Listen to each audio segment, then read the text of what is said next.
Greetings, everyone. I hope you are fine. I hope you are doing well. I would like to appreciate you for taking this moment, this time to watch this video. I have a very interesting video of Mr. Cyril Ramaphosa. And probably many of you have seen the video.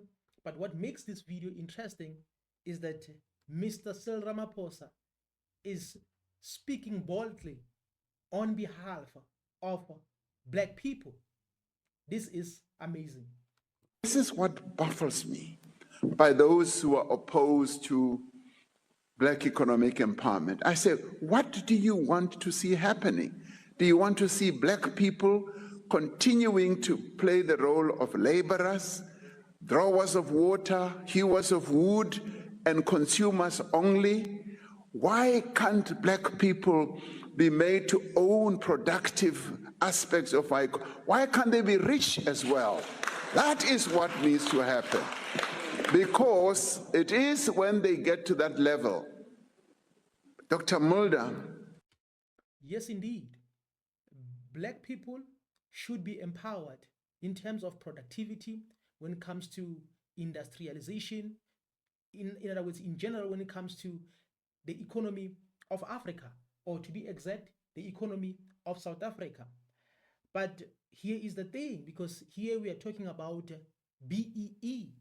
You have to be careful whenever these people are talking about BEE. In most cases, they're talking about the money that should go to their friends. I'm not against what Mr. Cyril Ramaphosa is saying, because what Mr. Cyril Ramaphosa is talking about is very important, because he's speaking probably for the first time, according to my understanding, speaking on behalf of black people. But I'm worried about one thing. Every time when we talk about BEE, you can go to many towns, many places, cities all over South Africa. So when it comes to BEE, it's only few people who are benefiting. It's not everybody. So we have to be very concerned about that. But is the first time seeing Mr. Ramaphosa standing for Africans, standing for black people here in South Africa. You look at the Afrikaners, the history of your people. If you look at the history of your people, they were held back by the English. And with later days, they were enabled. They became more and more economically empowered. And they became economically empowered due to the policies of apartheid, the laws that were put in place, the sweet deals that they were given, and they started getting more and more into being serious economic players. Why can't the same be done for black people? I don't know if this is part of the script or what is happening, but historically, Mr. Cyril Ramaphosa is very correct here, because when the apartheid system was established here in South Africa, it segregated against black people. Then it empowered white people. In other words, their people, the Boers, were empowered as a result of that particular system. That is why even today, they are still benefiting. So when we fight against the system, people are complaining. They are like, we are living in the past, and etc. and etc. But the most important thing is that they are still benefiting. Even those who are fighting against colonialism, who are fighting against apartheid, even those who are on our side. But they have to know one thing: they are still benefiting on the system based on how they look. If they go to the bank will give them a special treatment. Based on what? Based on the color of the skin. In other words, they are still benefiting on the system. So Mr. Cyril Ramaphosa has asked a very important question. Why the very same thing, when it's done to black people, is now a problem?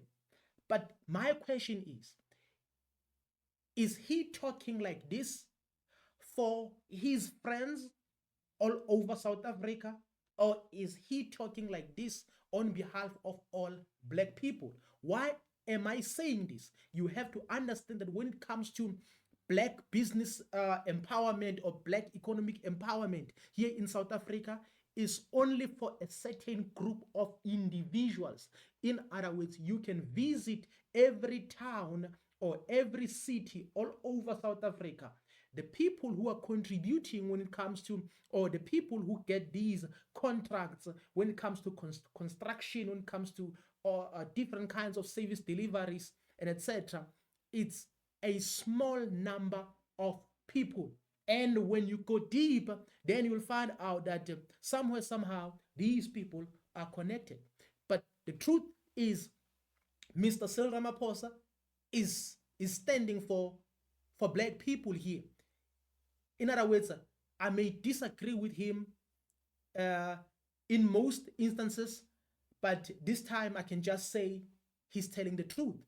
But the problem is, I don't know their intentions, because you cannot trust the politicians. Why? Because the politicians are good when it comes to acting. Then at the end of the day, we end up not knowing who to support, because they are very confusing. They speak in parables. They always speak using codes. Why? And this baffles me. Really, I don't understand it, because to me that is the normal thing to do. You need, as a nation, to say, this group has been disempowered. It's been disempowered. We need to empower it. Ownership of the economy is in far too few hands. Ownership has not spread. That is what the World Bank and IMF said. Yes, when it comes to business or economy in South Africa, there's no balance. There's no balance. That is why there's no equality. In other words, black people are not included in their economy. In other words, in the economy of South Africa. So everything has to be balanced. But now, every time when the government is trying to make everything right or to make things right, even if they are not perfect, because even if they are not doing what is just to black people, but sometimes they want to try because they want to bribe black people. But whenever they try to bribe black people, then there's another group that will try by all means to be against the moves of the government. For an example, right now we have 59 or 49 people or 79 people who went to America, and they are claiming that the reason they left South Africa is because of a white genocide. You see, every time when the government make means to say, you know what, let's balance this thing, let's bring justice, then there are those who will try by all means to disturb everything. So these are the good words from Mr. Cyril Ramaphosa. But my question still stands. Is he saying this on behalf of all businesses, even if you're not connected, all over South Africa? Or is he speaking on behalf of certain individuals? And that is precisely what happens in other countries. When you go to other countries, you'll find the citizens. I mean, in Africa, it will largely be black people. Wherever you go in the world, it will be the citizens. Now, in our country, it was just the few privileged, and may I continue to say white people, who continue to own the means of production, who continue to own the productive economy of our country, as set out in the Equality Clause in our Constitution, to redress the imbalances of the past. If we accept that the ownership of our economy is imbalanced, the clause on equality in our Constitution seeks to undo that, to redress that. So therefore, ownership of our economy should be broadened.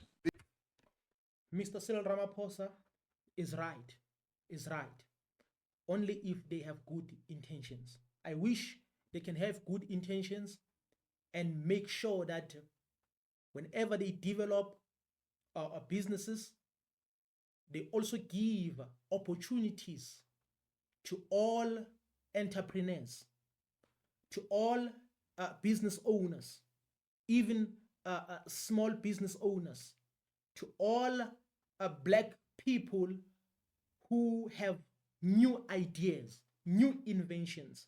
So I believe that this can be a good thing.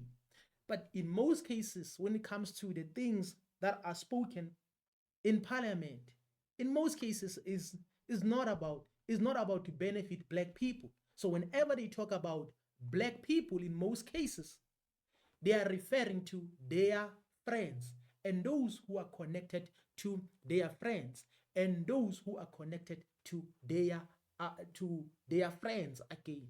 So in other words, so that is why I'm concerned about this, whether it's about certain people or all black people in general. Because if it's all black people in general, then we should see it happening practically.